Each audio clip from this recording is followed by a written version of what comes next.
តអាភពព្រឹងបងក៏ជួបតែទុកថាកូនប្រុងរៀនច្បងគ្រួសារមានវាសនាជប់សុខដូចមានម៉ែមានពុកឲ្យក្តីសុខមួយផ្លែក៏ប្រែ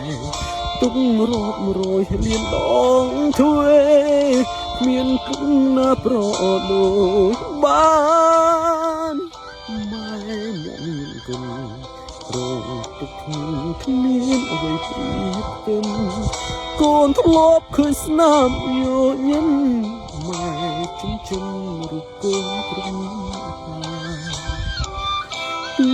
បីលឿយហត់ស៊ូខំមាត់ឲ្យកូនបានរៀនពេលនេះលោកមិននឹកស្មានម៉ែមានជំងឺខ្មោចចូលម៉ែធ្លាប់មើលថែបំពេឲ្យកូនកេងលងម៉ែត្រូវរងគ្រោះមានឈ្មោះជាខ្មោចមានឆាកូននៅស្រុកគេខំប្រឹងរៀនមិនដែលខានសង្ឃឹមថ្ងៃណាមួយកូនបាននឹងសាងក្តីសុខ